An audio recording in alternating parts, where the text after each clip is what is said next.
Ассаламағалейкум қадірменді телекөрермендер, тікелей эфирде маңызды мәселе. Бүгінгі біздің көтеретін тақырыбымыз қоғамдағы ең өзекті тақырыптардың бірі. Бұл арақты қалай тастаймын деп аталады. Кейбір отбасылар осы ішімділікке салынған үйдің отағасының түрлі әрекеттерінен ажырасып жатады. Кейбір балалар әкесінің ішіп жүргенін намыс көреді. Кейбір шаңырақтар дәл осы арақтың ішімдіктің кесірінен шайқалып жатады. Қандай оқыған, білімді, білікті, нағыз майталма маман болса да, ішкілікке салынса, одан бас тартуы өте қиын болады, тәуелділік болады. Жалпы сіздің отбасыңызда, шаңырағыңызда, танысыңызда, досыңызда, туысыңызда дәл осындай ішімдікке салынып, одан арылалмай жүрген болсаңыз, немесе күйеуіңіздің барлық қылықтары жақсы, жұмысы бар, бірақ ішімдікке апталап салынып кететін болса, бүгінгі тікелей эфир сізге арналады. Арнайы орталықтың мамандарын шақырып отырмыз, сондықтан да бүгінгі бағдарламаға тыңғылықты отбасымен көруге шақырамын. Ал енді бүгінгі біздің қонақтарымызды өздеріңізбен таныстырып өтейін. Алматы қаласы психикалық сауықтыру орталығы наркология бөлімінің меңгерушісі Құмарбек Мәкейұлы. Қош келдіңіз, аға. Екінші қонағымыз психолог Мөлдір Әнуарқызы. Қош келдіңіз, Мөлдір ханым. Араққа салынған адамды қайтаруға бола ма? Қайтарылмайтын кезі бар ма, аға? Соған бір шолып жасап алсақ. Енді араққа салынған адамды, мысалы, ол адамның өзінің ниеті болса, оны қайтаруға болады. Біріншіден, оның өзінің мотивациясы болу керек, қоям деген өзінің сондай ниеті болу керек. Екіншіден, жаңағы өзін өзі серт беріп, мысалы, туысқандарына жалынып, кейбіреулер айтып жатады, осы мен ішіп кеттім, қоя алмай жатырмын, қалай қоюға болады дейсіз, соның бір жолы, мысалы, біздің наркологиялық орталыққа келіп, сол жерде емделуіне болады. Оның түрлі жолдары бар. Бірінші жолы жаңағы анонимный емдеу дейміз, емдеу бөлімшесі, ол жерде бағалы, ақылы, ақысын төлеу арқылы сол жерде жатып емделіп шығуға болады. Екінші жолы, если ол адамның материалдық жағдайы төмен болса, ақшасы жетпей жатса, ол кезде ол өзі арыз жазып, біздің орталыққа келіп, ақысыз емделіп шығуына болады. Бәрекелді, аға, сөзіңізді бөлейін. Бұл тақырып маңызды деп айттым ғой. Сондықтан да көрерменіміз хабарласып жатыр екен, сұрағын тыңдап алайық, одан кейін толықтырып айтамыз. Кеш жарық, сіз тыңдап отырмыз, қандай сұрағыңыз бар? Саламатсыздар ма? Мен Талдықорған облыстық Қаратал ауданынан звондап тұр едім. Менің күйеуім араққа салынып кетіп еді, сол қалай кетімге қойдыртуға болады. Қанша уақыт болды? Намаз оқып жүреді, сол тастап кетті де намазын тастап кетті. Қанша уақыт болды ішіп жүргеніне? Үзіліп кетті. Жаңегі сұрақ бойынша, мысалы, жауап беруге болады ол. Ол енді Талдықорған облысында тұрса, жаңа Қаратал деп айтты ма, қай жерде тұратыны? Қай жерде екен маңызды емес енді? Маңызды емес болса да, ол енді біріншіден мамандарға барып жолығу керек. Нарколог мамандарға там, ол жер Талдықорған облысында облыстық наркологиялық орталық бар. Ол жерде біз сияқты мамандар жұмыс істейді. Ең бірінші соларға барып кеңес алу керек, ары қарай сол оның жолдарын олар айтып, арғай түсіндіріп береді. Енді қараңыз, бізде енді емдеу жолдарын. Мынандай жолдар бар, енді психолог ханымнан сұрағым келіп отыр. Ол бармайды, ол өзі бармайды, көбісі бармайды. Ал әйелі оны алып бара алмайды. Алып бара алмайды. Өйткені ол ер азамат. Сен мені қайда апармақсың, сонда мен жынды деп ойлайсың. Ол болады. Енді қалай апарудың жолы бар, не істеу керек? Негізінде апару жолдары әртүрлі болады. Егер психологияның негізі түрімен, бағытымен айтатын болсақ, ол уже адамның өзімен ретімен келісіп, сөйлесіп, тілін табысып көруге, осылай да енді отбасылық жағдайда әртүрлі болады ғой. Бұл жағдайлардың көбісі, мысалы, мына кісінің өзі айтып отыр, күйеуім намаз оқып жүріп, намазды тастап, қазір ішімдікке салынып кетті деді, дұрыс па? Ол осы уақытқа шейін әп-әйбат өмір сүріп келген адам. Значит, себебі бар. Не себебі? Может, ол отбасылық жағдайда болуы мүмкін, жұмыс жағдайында болуы мүмкін. Біз бәріміз социумда өмір сүреміз. Қоғам болғаннан кейін қоғамда әртүрлі жағдай болады. Сол ол бәрімізде стресс болады. Мысалы, бәріміз білеміз, дофамин деген бар, дұрыс па? Тура солай, дофамин сияқты каротин деген бар.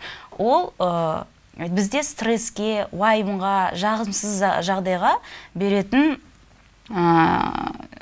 қалай айтсам болады, сол жаңағы өзінің дене бітімінде адам миына немесіне келетін андай стресске жауап беретін өзі немелер ғой.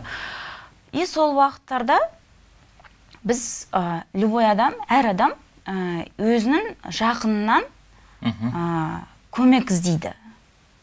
Тіл табысу үшін. Бірақ әйел азаматтар көріңіз ғой, біз более эмоционалдық тұрда болғаннан кейін біз ашық айта аламыз, сөйлей аламыз, құрбымызға айта аламыз. Ер азаматтар ондайды айта алмайды. Сол себепті енді жұбайы болғаннан кейін жұбайы кішкене соны тыңдап сөйлесіп көрсе болады. Егер прям ондайға келмей да, анық сөзге, тілге келмей, туыстарын тыңдамай жатса, онда бізде заң бойынша жұбайы жаңағы наркологический центр болсын, либо әрбір қазіргі өзін тіркеліп отқан поликлиникасында психолог мамандары болады, и нарколог мамандары міндетті түрде отырады. Соларға обращение тастаса болады. Солар арқылы направление алып апарса болады. Енді прям бармайын, вообще в общем десе, уже бізде ішкі істер министрлігі бар, участковый бар, участковый арқылы заявление жазады. Ол кісілер, например, жаңағы ішіп, салынып, бұяйын етіп отқан кезде бізге уже наркологический центрге алып келеді. А дальше уже ем шарасын алып атады. Мәжбүрлі емдеу жолы болады. Ол уже мәжбүрлі емдеу жолы. Бірақ енді оған жеткізудің бір аса бір... Ол мен айта кетейін, осы жерде мысалы жаңағы айтып жатыр жолдар, үшінші жолы жаңа мәжбүрлеп емдеу. Ол мәжбүрлеп емдеу деген адам өзі барғысы келмейді, жаңағы маскүнемдікке ұрылған адам, ол ешқашан өзі қойып, мен бара қояйын деп айтпайды, оны барып, екі-үш адам барып, мысалы, түсіндіріп, жаңағында айтып жатырмыз, если түсінбей бара жатса, ар жақ жолы жаңағы учаскелік полицияларға арыз түсіріп, олар өздері мәжбүрлеп, өздері әкеп, біздің есепке қояды, сол олан ары қарай біз жатқызып арға емдейміз, емдеп шығарғаннан кейін туысқандарынан арыз түссе, біз арға мәжбүрлеп емдеу бөлімшелеріне жарты жылдан бастап 2 жылға дейін қазіргі сол мөлшер емделетін мөлшер, сондай уақытқа жатқызуға болады. Осындай пайдалар, сондай шаралар жүргізуге болады. Жақсы. Бірақ ол уже соттың шешімімен болады. Ол кезде іс күрделеніп кетеді екен, кәдімгідей мемлекет араласатындай дәрежеге жетеді екен, ішкі істер органдары, туысқандары деген сияқты бәрі қатысып. Енді бұл оған жеткізбей бір әрекетін жасауға болатын шығар енді. Оған жеткізбей жаңа айттық. Семейный психологқа барса болады. Бізде көбінесе жаңағы айтып отырмын ғой, ортадағы, отбасылық ортада, қоғамдық ортадағы біздің адаптацияға келмейтін жағдайларда стресс көбейген кезде біз көбісі қай жерден жеңіл стресс снимать етуге болады, мысалы. Сонымен сөйтіп ішімдікке салынып кетеді. Уайым, қайғы ғой оның бәрін. Мүмкін бұл жағдайда жаңа сіз айтып отырсыз, түрлі стресс ішімдікке мүлдем ішпейтін еді, өткен намаз оқыды, мүлдем аузын алған жоқ ішімдікті. Енді бір себеп бар деген сөз ғой оған. Мүмкін ортасы әсер етіп жатқан шығар, мүмкін бір айта алмай жүрген ызадан, күйіктен жаңағы ішіп жүрген шығар. Яғни ол кісілер бірінші оның себебін анықтау керек қой. Егер ол себебін анықталмайтын болса, ол қою екталай, Сол себебін анықтау үшін біздің психолог деген мамандарға барып, өзінің ішіндегі күйінішін бәрін айтып түсіндіру керек. Адам неге іше бастайды? Ол бір... Яғни ол адамның ішінде бір әлсіздік бар сияқты негізі. Соны басам деп ол, сол ары қарай, мысалы, және арақтың күшімен басам деп, ол ары ішіп, соған салынып кетеді. Соған ары қарай уже жалғасып, тәуелділік пайда болады. Одан шыға алмайды ол, өз еркімен. Жақсы, енді психолог ретінде осындай расында көпшілік адамның ойында енді күйіктен ішпегенде не істейсің енді? Бір жеңілдік қалам, осыны ішетін болса мен барлығын ұмытам, бір сәтке болса да ұмытам деп айтады. Мен қанша адамдарды білеміз, дәл сондай пікірде. Яғни оның күйігінің себебін қалай анықтауға болады? Жеке беседа арқылы. Мысалы бізде өзіміздің наркологический центрді алайық, түскен адамның әрқайсысына психолог жеке беседаны жүргізеді. Жеке жаңағы адамның тұлғасы бойынша зерттеу жүргізеді. Психологический лабораториямыз бар. Оның өзі тесттарды өткіземіз. Қалай өзінің ой қабілеті, өзінің тула біте функционалдар қалай қабілеттер істейді. Соның бәрі жасалынады. Адамды әрбір психолог енді бейімдейді, әңгімеге келеді, оны тыңдайды, ол сразу келе салысымен бетіңе қарап, саған не болды десе, біреу ешкім саған жауап бермейді ондайды. Адам сөйтіп ақырын уже бейімдейді. Сөйтіп уже бейімделіп ашылған кезде уже топтық групповой занятияларға кіргізеді.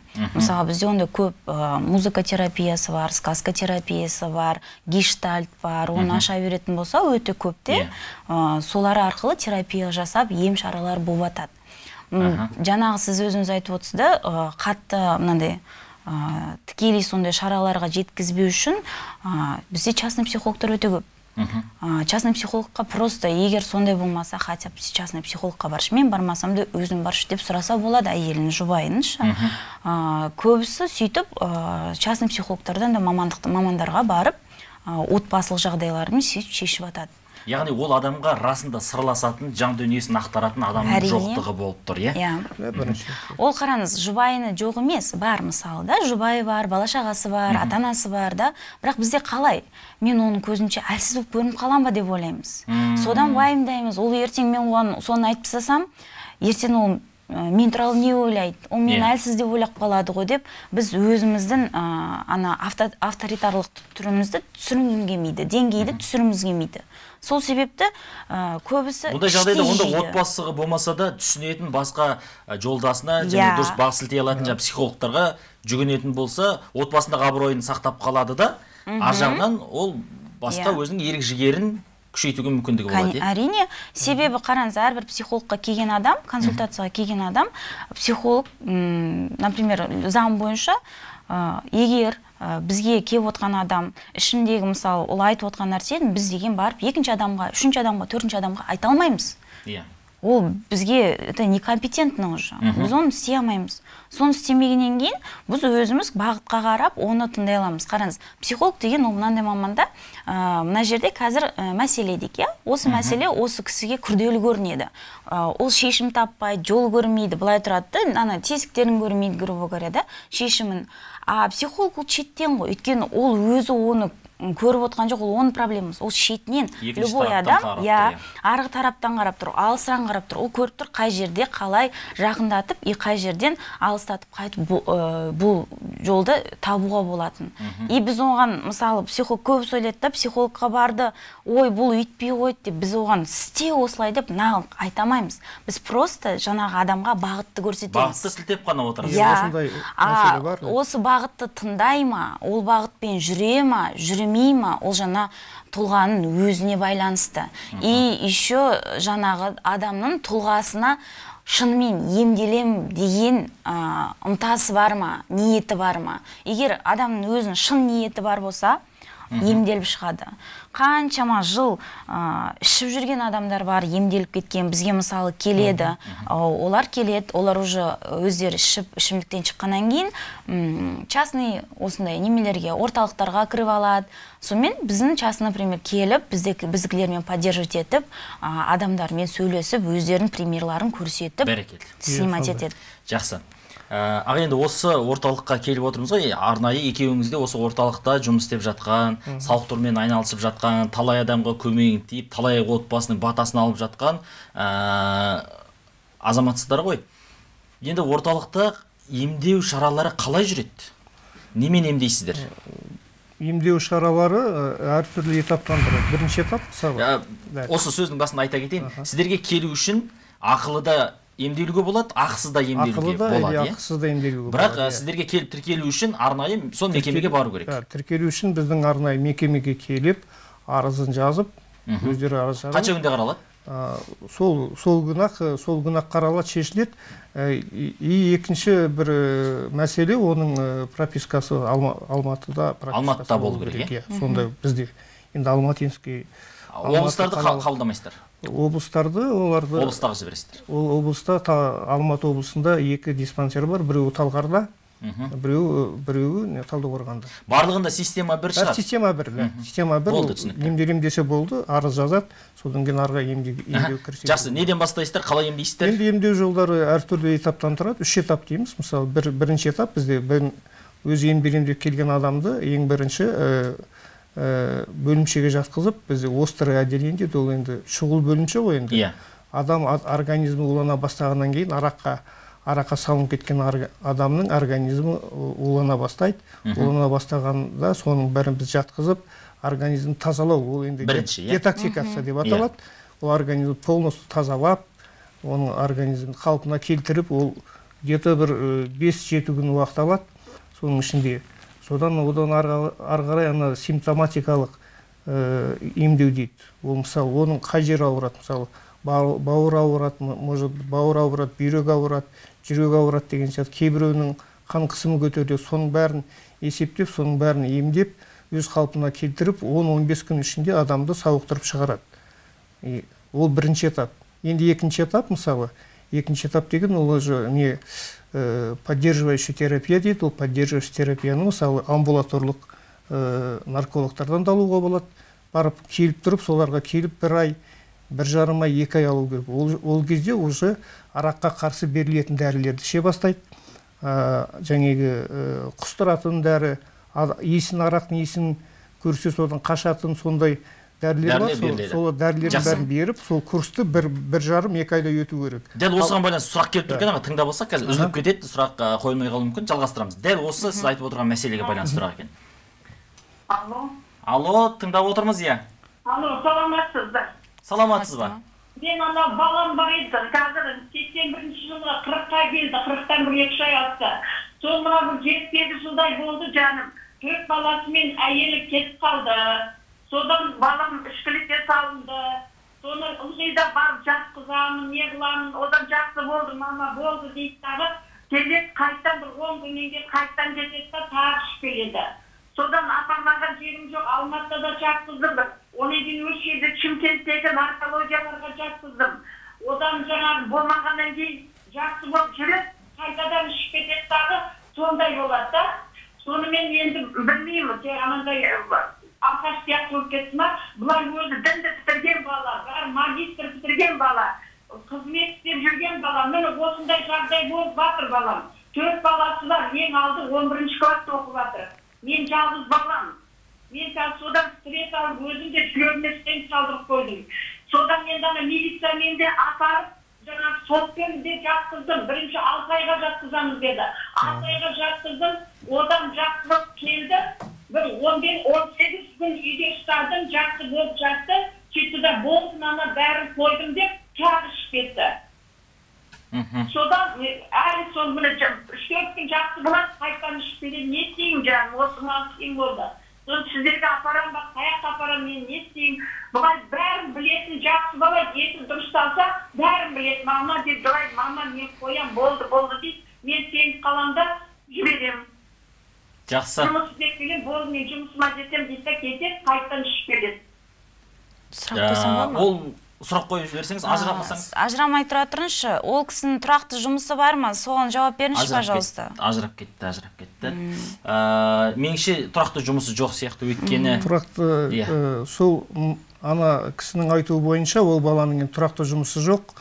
Шыға салған кезде, шыққаннан кейін, мысалы, жаңа айттым ғой, екінші этаптен кейін үшінші этап деген бар. Үшінші этап ол жаңағы. Маған операторлар айтып жатыр, жаңа сұрақты толықтырып жіберейік. Кішкене жақсы болған кезде жұмыс істейді да, сөйтіп жүріп шығып кетеді, жұмыстан шығып кетеді. Жұмыс істеген ол енді бұл қалай жаңағы бірінші, екінші этапты өтіп арға үшінші этап деген бар, сол үшінші этапты өту керек. Ол реабилитациялық орталықтар бар, біздің өзіміздің мысалы наркологиялық орталықтың реабилитациялық бөлімшесі бар. Сол жерде мысалы 1 ай, 1,5-2 айға дейін ұстайды. Ол жерде жаңағы тікелей психолог мамандар, біздің психолог мамандар болса, психотерапевт деген маман тоже олар көмек көрсетеді. Сол көмекті бәрін өтіп шықса, сатыспен өтіп шықса, ол бала өзі қоян десе қойып кетеді. Ол значит, ол бұл жерде бір не болып тұр, кемшілік болып тұр. Бұл жерде или жаңағы емделіп шығады да, мысалы, емделіп жақсы болып жүреді де, басқа өзінің істейтін жұмысы да жоқ болады, не болмаса оған ешкімге керексіз болып қалады да, қайтадан жаңа араққа салынып ары қарай соны жалғастырып іше береді. Оған енді біздің көмегіміз болып тұр. Енді ол шыққаннан кейін уже олардың қоршаған ортасына да байланысты, жаңа жүрген қоршаған ортасына байланысты, кіммен араласады, кіммен бірге жүреді. Содан жаңағы жұмыс мәселесі негізінде жаңағы біздің наркологиялық сауықтырылып жатқандардың көбінше жұмыс қала бермейді олар. Барып справка алып келіп бейт сөйт деп, сен алкоголистің деп кейбіреулер алмай қоятындар болады онда. Сол үшін оны ары қарай уже бейімдеу керек. Соған бейімдеп апарып, оның өз жанында жолдастары, содан кейін отбасы тоже соны көмек көрсету керек. Бір жерде бір кемшілік бар, сол үшін ол қайта шие бастады. Енді жаңа апайымыз айтып қалды, иә. 4 жыл болды, 4 баласымен келіншегі кетіп қалды, сосын ішіп кетті деді. Яғни бір негізгі проблема түсінікті сияқты, түсінікті проблема. Бастапқы мәселесі басталды. Енді қараңыз, 6 айға жатқыздым деді ол кісі, дұрыс па? 6 ай ол учрежденияның ішінде ішкен жоқ қой, дұрыс қой? Өмір сүріп жүрді, апайбат емін алып жүрді, уайым ғой. 6 ай мысалы сол жақта сол ортада өз сияқты кісілермен сөйлесіп, тілін табысып, әңгімелесіп, ол жай өздері ғана жатпайды, психолог мамандары да болады, жаңа тренингтерін жүргізеді, видите, бір-бірін сырласып сөйлесе алады да. Енді мына жақта қоғамнан шығады. 15 күнде мен үйде ұстаймын дейді. Ол үйде ұстағаннан әрбір адам болғаннан кейін адамға қозғалыс керек.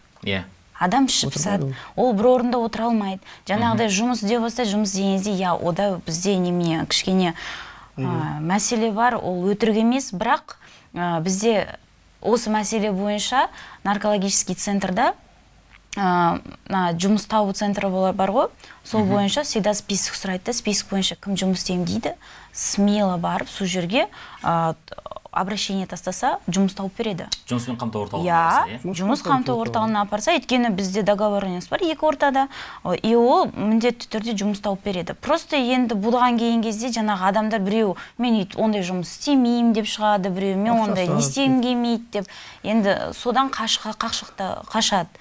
Аблай 15 күн жүрді, ремиссиясы бар, жоғы емес, это ол жүрді. Знаешь, қайта күйзеліске түседі, күйзелістің арқасында ол қайта айта алмайды, сонымен қайта соған барады.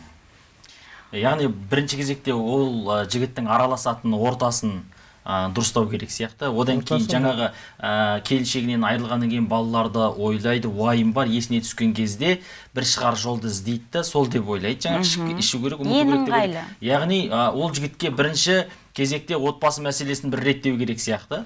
Одан кейін араласатын ортасын көмектесу керек, ағайындары, туыстары меніңше.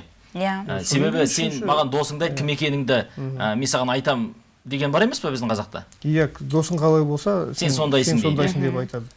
Үшінші мәселе жаңағы жұмыс жағы. Бір нәрсе өзінің сүйіп істеген жұмысы болса, әлі сондай жұмыспен айналысу керек. Ол жұмыс айналыспаған адам не ойлайды ол? Басына неше түрлі ойлар кіре бастайды, уайымдай бастайды, сол қайғыны басам дейді, қайтадан бір ішіп кетсе, арғай сол жалғаса береді соналар.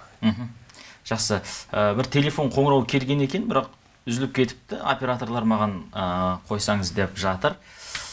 Орталыққа жатып емделіп шыққаннан кейін дейді, жаңа жұмысқа баратын кезде наркологиялық орталықтан анықтама сұратады, сол жерде диспансерде болған деген тіркеуде бар деген шығып тұрады дейді. Ол енді жұмысқа тұруға кедергі келтіре ма?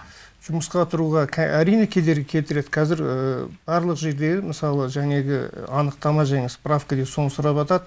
Негізінде мысалы емделіп шыққан адамға мысалы жаңағы учаскелік наркологтар жаңағыдай справка бере алады, мысалы осындай жұмыс істей алады деп. Осында жатып шықты, ремиссиясы осындай 6 ай болды, не болмаса 1 ай болды деп. Қазіргі кезде мысалы бұрынғы уақытта біз мысалы маскүнемдік пен алкоголизм дейміз. Мысалы маскүнемдікке шалдыққан адамдар мысалы осы жылға дейін бұрындары 3 жыл есепте тұратын.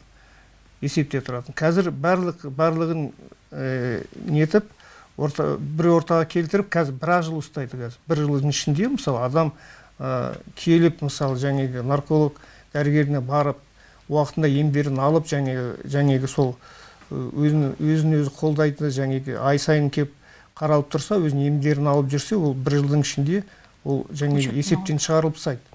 Есептен шығарылып тастайды, ол 1 жылдың арасында. Бұрынғыдай жоқ. Бұрынғы мысалы маскүнемдікпен тұратын есепте олар 3 жыл тұрған, ал нашақорлықпен тұратындар бұрындары 5 жыл тұратын. Қазір бәрін бірыңғай қысқартып, адамдарға кішкентай ыңғайлы болсын деп. Яғни есептен алып тастау үшін тұрақты келіп тұру керек. Келіп тұру керек. 2 ай келіп, жақсы келіп, арасында жаңағындай ішпей жүріп, таза келіп жүрсе, оған алар справка бере алады, жаңағы анықтама бере алады, осында жұмыс істеуіне болады деп. Сол арқылы барып орналасуына болады ол жұмысқа. Ол жағын шешуге болады. Мынадай жолы бар ма? Біз барып емделеміз, бірақ жаңағындай анықтама алатын кезде шықпаса,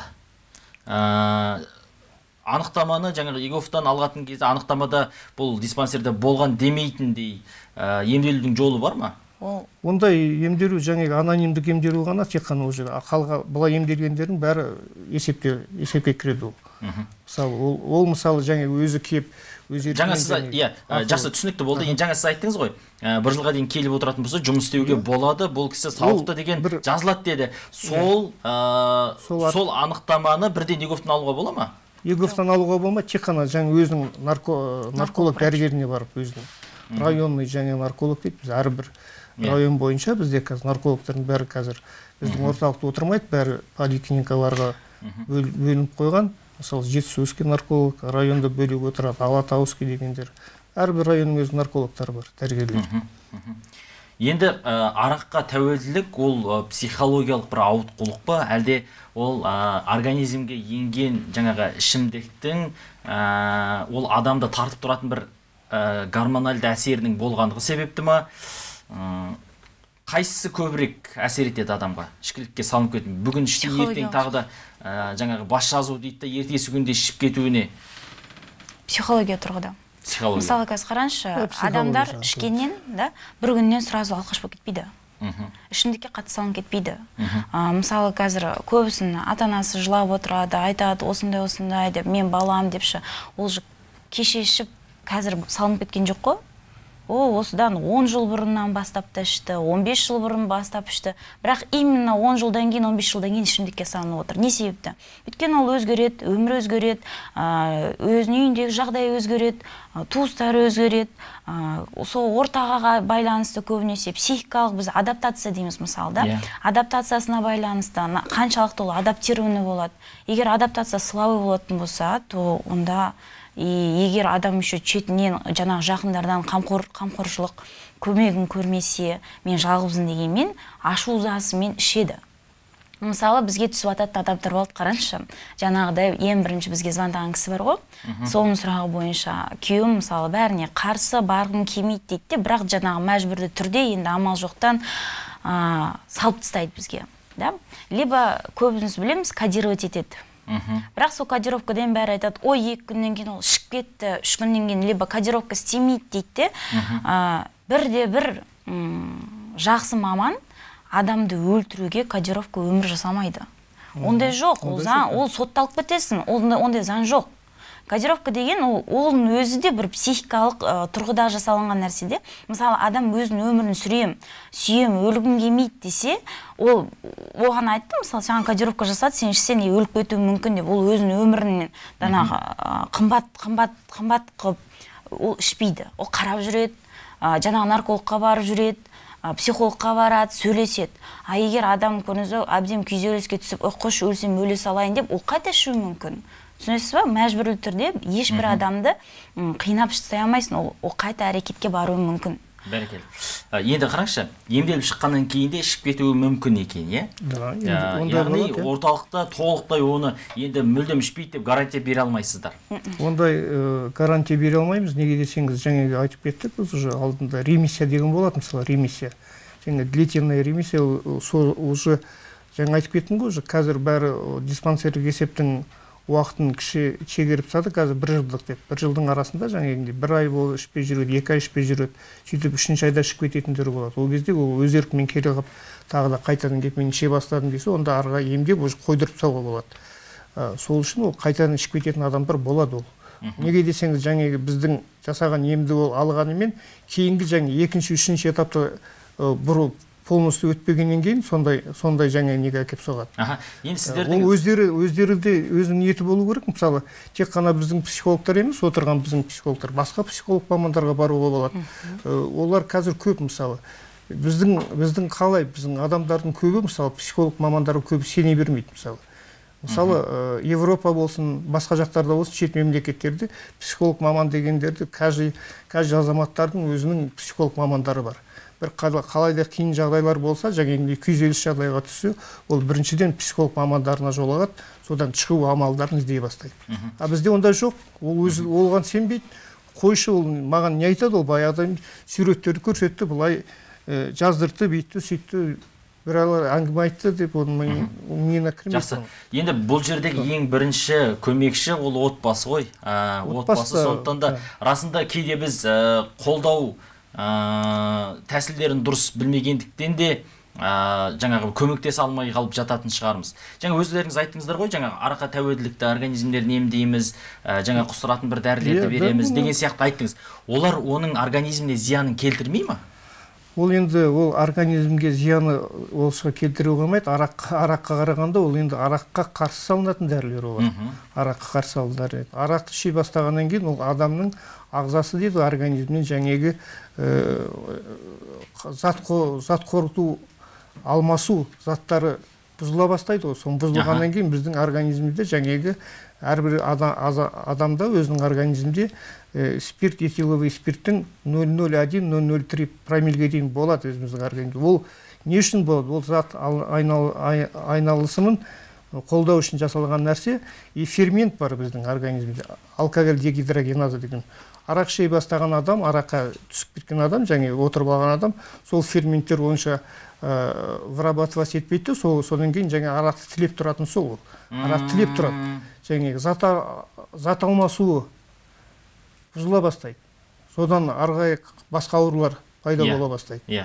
Және алкогольдік гепатит дегенге әкеп соғады. Содан арғы цирроз печеньдегі әкеп соғады. Ең соңында емделмей жүре берсе, ол және өлімге дейін әкеп соғады. Ең соңында соған әкеп тіреледі. Жақсы, түсінікті. Енді бізге WhatsApp-тан да сұрақтар келіп жатыр. Оқып өтсем, былай дейді. Ақтауда тұрамыз, інім тек арақпен қоректенеді дейді. 20 жылдай болды дейді. Мамамыз үлкен Қазақстан Республика КРН кісі дейді. Ол баладан шаршады, наркологияға қалай салуға болады дейді. Ақшалар жоқ, өздігінен бармайды емделуге дейді. 20 жылдай арақпен қоректену деген өте ұзақ жыл. Енді бұндай жағдайда көмектесе аламыз ба? Барлық организмі расында уланып кетті ау? Оның енді жаңа айтып кеттік қой, мысалы, біріншіден зат алмасу жаңағы. Соның бәрі бұзылғаннан кейін адамның организмі енді ол енді арақты тілеп тұрады ғой. Тілеп тұрғаннан кейін ол жұмыс кішкентай жұмыс істеу үшін не болмаса өзін сондай жағдайын жақсарту үшін ол барып ішеді енді. 50 грамм болсын, 100 грамм болсын ішіп, сол жүре береді. Күнде может бір бөтелкесін алып қойып, 2-3 бөліп іше беретіндер болады.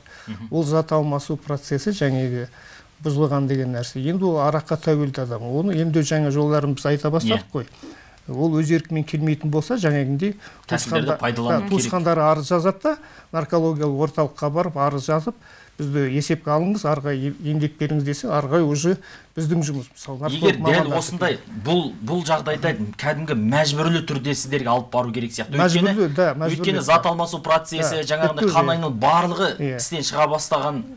Уже организм, оның ағзасы уже кейін одан да нете бастайды, ол уже жүре алмайтын қалыпқа жетеді, жүре алмай қалады ең соңында. Барлық мына қан тамырлары болсын, ішкі органдары, мысалы, жаңағы бүйрек, бауыр, жүрек бәрі істен шыға бастаса, ертең ол сондай әкеледі, ең соңында жүре алмай қалып, жатып қалғандар көтеріп әкелетіндер болады бізге. Көтеріп әкеледі, тамақ ішпей қояды олар. Тамақ жүрмейді, тек қана арақ ішіп алады, су ішеді, арақ ішіп, сөйтіп жүре беретіндер болады ондайлар. Сондықтан да бұл кісілерге мәжбүрлі түрде барып емделмейді. Расында жаңағы жаны ашса, мәжбүрлі түрде алып бару керек та, сіздерге бір тазалатып емдету керек. Дұрыс айтасыз. Алдымен есепке қойып, оны организм және детоксикация жасап, тазалап. Өздігінен бармайды ғой енді. Өзігінен бармайды, ондайлар көп. Ондайлар, мысалы, есепте тұрмайтын, өзігімен келмейтін адамдар көп, мысалы, біз қарап бересің, көшеде көріп бересің ғой. Бұрышта тұрып ішіп тұрады, бір жерде тұрып ішіп жатады, бастарын жазып жатады деген ондайлар көп, есепке алынбағандар. Тек қана есепке алынған адамдар біздің орталықта, мысалы, 4042 бүгін бағаны алдым, сондай. Бұл одан 4-5 жыл бұрын ол 7-8-10 мыңға дейін жеткен, қазір просто анау диспансерлік есептің мерзімін қысқартқаннан кейін енді адамдарды шығарып ремиссиясы жақсы болды деп 1 жылдан кейін шығарып жатыр. Ол адам 1 жылдан кейін қайтадан ішіп кеп, қайтадан тұруы мүмкін жаңа есепке. Түсінікті. Мынандай сұрақ екен. Кеш жарық, менің сұрағым, біздің анамыз үлкен кісі, қазіргі уақытта ішімдікке жақын болып кетті. Сол кісіні наркодиспансерде емдеуге келеді ме екен? Қабылдай ма екен? Ақылы түрде қандай жолдар бар екен? Ол кісіні бір күйікке түсті деп айта алмаймын. Бала-шаға, немере, шөберелер бар, бәрі апа деп сыйлайды, бірақ ол тыңдамай ішіп қояды дейді. Масқара, жасы 80 екен. Мен жауап берсем бола ма? Жауап берші. Қазір қараңыз.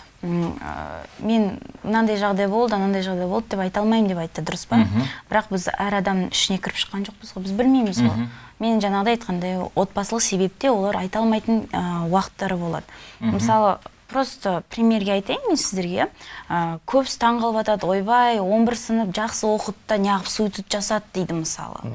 Ол дейді мықты болды ғой, бәрі болды да дейді. Ол біздің көзқарасымыздан бәрі жақсы болды. Бірақ сіз ол кісімен отырып сөйлестіңіз ба? Маманға апарып көрдіңіз ба? Наркологияға алып келер алдында бірінші сондай психологтардың маманына апарып көріңіздер, сырластырып көріңіздер, ашып көріңіздер. Өйткені кейде болады осылай мамандыққа наркологияға алып келеді де, адамдармен біз сөйлесеміз ғой. Сөйлескен кезде айтады, неге олар мені басқа жерге емес сразу мына жаққа әкелді деп намыстанады кейбір кісілер. Өйткені енді ол шынымен де мақтанатын жер емес қой. Намыстанады да одан арман заланып, үйдегілеріне ренжіп, одан арман ішіп кетуі де мүмкін. Сол жақты да қарастыру керек адам. Бәрекелді. Өте дұрыс айтасыз, иә. Не болса да ақылмен шешім қабылдау керек қой амалдың барысында. Бізге табыр көрерменіміз хабарлап жатқан сияқты, сұрағын тыңдасақ. Қайырлы кеш, сіз тыңдап отырмыз. Жұмысын істеймін, жұмыста қалмаймын. Пенсияға шыққан жоқпын. Зарплатына лазы келтіргенді. Кейде паса ұрасам, бір-екі күнге кетіп қалады. Сұрағыңызды нақтылап жіберсеңіз, жаңа сіз операторлармен сөйлестіңіз. Соны үйрен, айт деп. Содан емен сұрақ сұрайын дегенім ғой. Сұрақ түсінікті болды. Сонда мен апаттыққа жасамай, емдемейін бе, или қалай бірдеңе?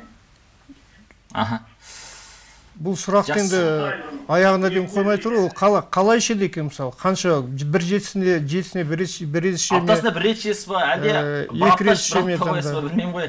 Сұрағыңызды нақтылап жіберсеңіз. Бір ішкенде 2 күн іше ме, 3 күн іше ме, сондай болады олар, әртүрлі болады. Мен енді бұлай деп топшылап отырмын.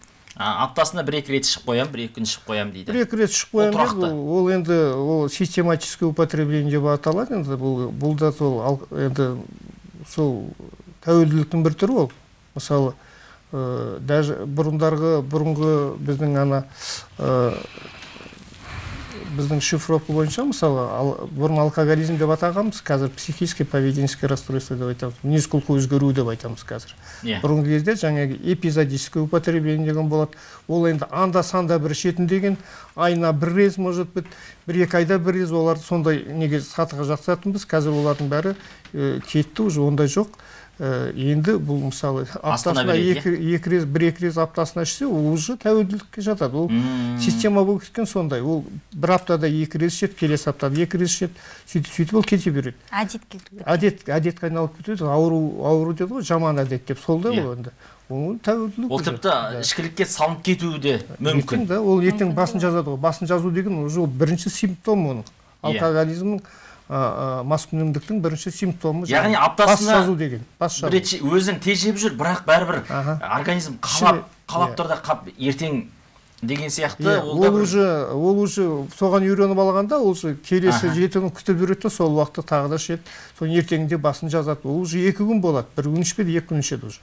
Яғни бір аптасында міне ертең сенбі деп демалыс күні сенбі күні деген асып күтіп жүруде, ол да бір белгілері. Жұмысқа бармаймын, демалыс қой, мен кішкентай ішіп көрсем деп, ол ішеді, ертеңінде басын жазады, конечно, ол сонда.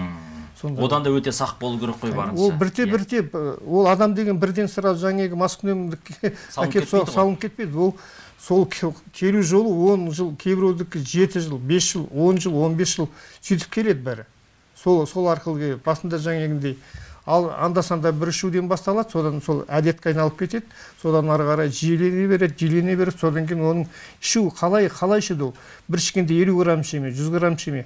Ол айтады, әлде мас болғанша ішейін. Мен күшті болдым, мен 1 бөтелке ішсем мас болмаймын, 2 бөтелке ішемін, онда да құламаймын дейді. Оның бәрі толерантность деген болады. Организм өзі тілеп тұрады да, сондайға бірте-бірте оның бәрі төмен түсе бастайды, уже ол кейін маскүнемдік, уже алкоголизмнің 3-ші сатысы де соған жеткенде, ол уже 50 грамм арақ ішсе, оған мас болып қалап қалатындар болады. Бәрекелді, бізге тағы бір қоңырау келіп тұр, тамаша түсіндірдіңіз аға.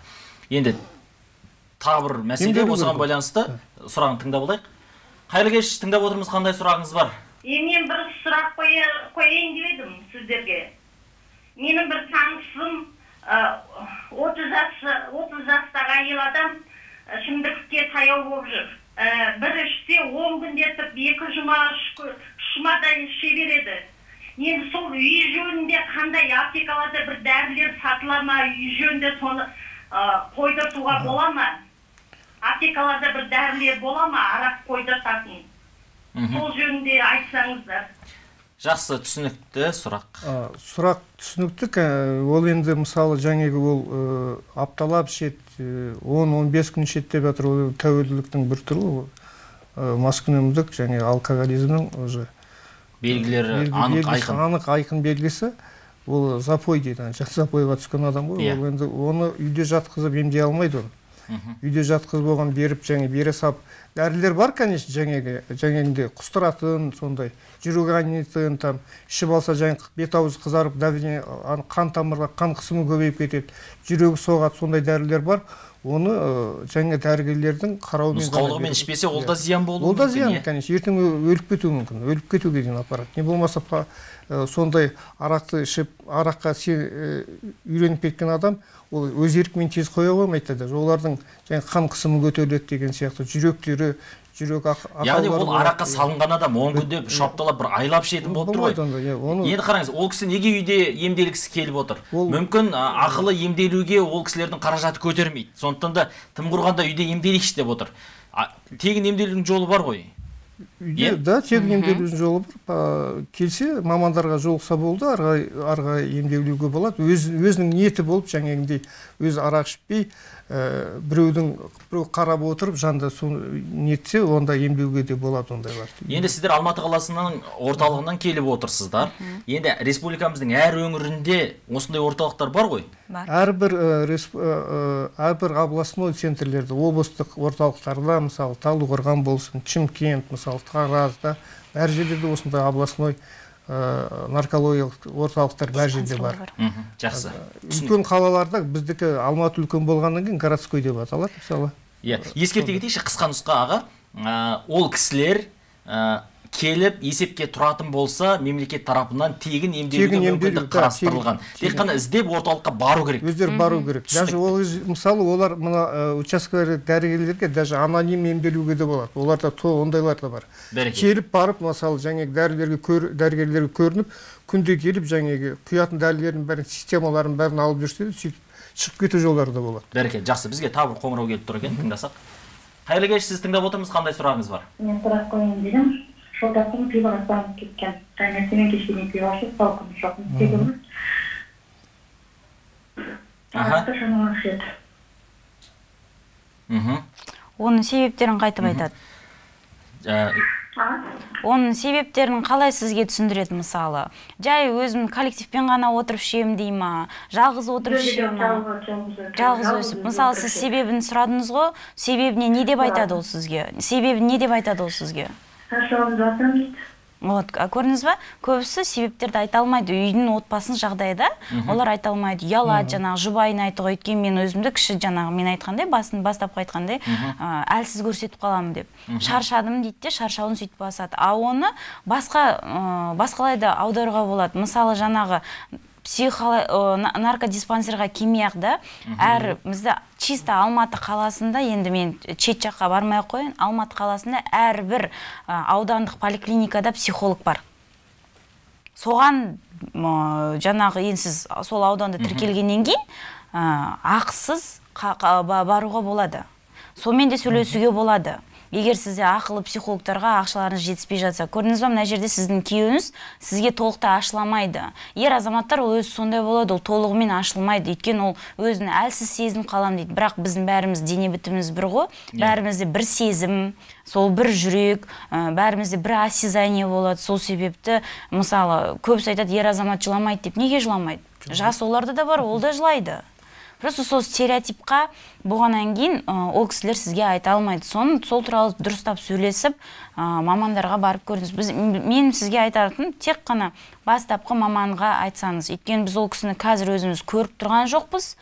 Көрмегеннен кейін, консультация жүргізбегеннен кейін, ой, нақты сіз ертең барып мынаны ішіп, либо ананы істеңіз деп айта алмаймыз. Дәрігерлер де солай. Анализдарын алмағанша, ол айта алмайды, сіз мына дәрі іш деп. Өйткені әрқайсымыздың организміміз, восприятиямыз әртүрлі болады. Жақсы, түсінікті. Енді ол жігіт шаршамды басам деп сыра ішіп жүр. Енді сыраны бір сусын немесе дизи сияқты қабылдауы да мүмкін. Енді ол сыра ғой, енді ода тұрған не бар деген сияқты. Ол да бір алкогольді ішімдік қой негізі. Мысалы, сыраға келетін болсақ, мысалы, біздің мысалы Қазақстанда қазір сыраны енді алкогольдік ішімдікке жатады, ішімдікке жатады ол. Бір мысалы бір бөтілке мынандай сыраны ішсе, ішінде 20 грамм спирттің шамасы шығады екен. Бір бөтілке дейміз. Есептеп көріңіз. 5 бөтілке сыра ішсе 100 грамм арақ ішкендей болады. Вот, көрдіңіз бе? Содан бірте-бірте жаңа тәуелділік пайда бола бастайды. Біздің Қазақстанда бұл арақ ішеді деп соған кіреді, ал Россияда уже пивной алкоголизм деген бөлек уже классификация. Диагнозы бар. Иә, пивной алкоголизм бөлек, алкоголизм жаңағы арақ ішетіндер бөлек. Сөйтіп бөліне бастаған уже. Ондай бар уже. Иә. Ол да тәуелділіктің бір түрі, оны емдеу керек, емделмесе болмайды. Емдемесе ол оған да қанағаттанбай. Одан қанағаттанбайды, күніне 6 бөтілке ішсін, уже 120 грамм арақ ішкендей болады. Дозировканы қоса береді. Дозировка көбей береді. Бірте-бірте жаңа толеранттация деп айтып кеттім ғой. Бірте-бірте организм тілей береді, көбейте береді. Ол оған нетпегеннен кейін уже арғай арақ іше бастайды ол. Бұлай сұрақ келген екен. Саламатсыздар ма дейді. Көптеген сұрақ келіп жатыр, бірақ бұл сұрақтарға біз жауап беріп қойдық. Жауап бермегенге дейінгі сұрақтар болу мүмкін, немесе енді қосылған көрерменіміз болуы мүмкін. Бұлай дейді, сәлеметсіз бе, менің сұрағым бар еді, организм алкогольдан қанша күнде толық тазарады дейді. Жаңағы біз айтып кеттік қой, мысалы, этаппен емдеу деп, мысалы, біз бірінші этап жаңағы детоксикация дейді, ол 3 күн, 5 күн, 7 күн. Ол әр адамның организмі әртүрлі болады, мысалы, ол 3 күн, 5 күн, 7 күн сол жетеді ол. Ол кезде организмі шығады ол. Неге десеңіз, біз ана жаңағы қанды тазалату үшін организмге жаңағы физрастылар болсын, неше түрлі дәрілерді қосып, сол организмін қалпына келтіру үшін витаминдер, дәрумендер қосаны ішіне бәрі. Сол өз қалпына келтіреді ол. 5 күн, ары барса 7 күн ол көп ішіп жүрген адамдарға. Ал 1-2 ішкен адамдарға бір күн қойса да, бір күн система алса, екінші күні уже ол тек қана мысалы системаның көмегімен емес, адамның демалысынан мысалы ауаға шығады, терімен шығады, зәрімен ол шыға бастайды ол. Арақ ішпей қоя бастаса, сонымен кете бастайды. Кейбіреулер даже келмейді ғой, келмейді, өздері сөйтіп өзі қойдым дейді, қойып кетеді, өзімен ақшаға сорпаланады, чай ішеді, көп су ішеді деген сияқты.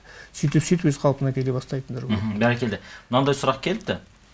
Арақтың кесірінен балам ауру болып туылды деп айтыпты. Расында арақтың кесірінен бала ұрпаққа әсер ете ме? Бірінші, конечно, бұл бірінші жаңағы арақтың кесірі, мысалы, арақтың кесірі айтсақ, мысалы, оның өте көп кесірі жаңағы адамның организміне жаңағы бауырдан бастап, соның барлық жеріне жетеді. Сол енді арақ ішкен адам, мысалы, сол кезде анау баланы зачатие жасаса, сол кезде ол балаға да кетеді. Балада сол кейін ол араққа тәуелділік сондай болып табылады. Ондайлар біздің немізде болған ондайлар көп. Тәжірибеде болған нәрсе ол, конечно, ол мысалы әйел адамға келсек, мысалы әйел адам мысалы жүкті кезінде арақты вообще ішуге болмайды. Жалпы мүлдем ішуге болмайды. Ескеуге де болмайды.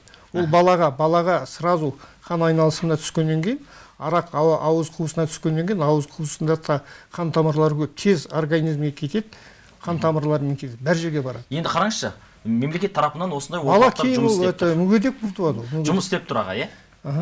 Сіздер арақ шарапқа салынған, ішімдікке салынған адамдарды емдеумен күресіп жатсыздар. Енді сіздердің тараптарыңыздан осы арақтың сатылымын азайтуға байланысты бір ұсыныстар, бір жобалар жасайсыздар ма? Арақтың сатылуына байланысты ол енді ол мемлекеттік нәрсе, ол сода мемлекеттің ең бірінші пайда келтіретіні сол арақтан, наверное, арақ сатудан үкіметке көп пайда түсіп жатыр да, оны енді қойдыру жолдарын ұсыныс жасайтын шығар. Мысалы, министерство біздің денсаулық сақтау басқармалары жаңа ондайларды жаңағы жылдың аяғында болсын, сол кездерде анау қарап, сараптап сондай сұрақтарын жіберіп жатқан шығар. Ол бізге олар, біздің сұрағымыз олар көп қарай бермейді. Ол өзі бизнес қой, ол бизнеске айналып кеткен нәрсе. Не болса да біз барынша қолдан келген көмекті жасаймын деп отырсыз. Мынандай сұрақ келген екен, қараңызшы. Бала арақты мүлде татып алмас үшін қандай тәрбие бар мына заманда дейді. Әрбір ата-анаға қандай кеңес бересіз? Қысқа нұсқа айтсаңыз, 30 секунд. Әрбір ата-анаға тек қана баламен ашық сөйлесу. Мысалы, бізде қалай көбісі балаға ашық сөйлемейміз. Отбасында арақ ішіледі. Андасында тойдыманда, туған күнде арақ қойылады. Бала көріп отыр. Әрине. Қалай сен балаға айтасың, бұл зиян ішпей деп? Сен өзің ішіп отырсың ғой. Сондықтан оны түсіндіріп, бәрін басынан бастап еже-телге түсіндіріп отыру керек балаға. Өзінде қойуың керексің, өзінде сондай жерде ортада болмауың керексің. Бала сол тәрбиені көретті, ол да сөйтіп өседі. Расында, арақ ішу шаршауды баса ма? Көбі сөйтіп ойлайды ғой. Арақ ішу енді шаршауды бір уақытқа дейін басуы да мүмкін ол. Ішкенде ол организмді не үшін ішеді? Ішкенде ол адам кішкентай өзін-өзі расслабление жасайын дейді. Сол бір жағдайға келеді. Сол бір ұмыту сезімімен зияны қандай? Зияны енді жаңа айттық қой, сол ең денсаулыққа, жаңа тәуелділікке келеді. Біріншіден денсаулығын құртады, бауыры кетеді. Алкогольдік гепатит дейді, содан кейін жировой дистрофия, бауырдың дистрофиясы дейді, содан кейін цирроз печени. Цирроз печени болған уже ол мүгедек адам ертең өледі, жарамсыз болып қалады. Бәрекелді аға. Тамаша дүние, бізге берген уақыт өз мәресіне жетті. Көп рахмет, сіздеріңізге табыс тілейміз. Ішкімдікке салынбайтын, сау ұрпақты дүниеге алып келетін бір белсенді сау қоғамның мүшесі болып жүре берейік. Сіздерге алғыс айтамыз. Бүгінге осы, келесіде көріскенше аман сау болыңыздар.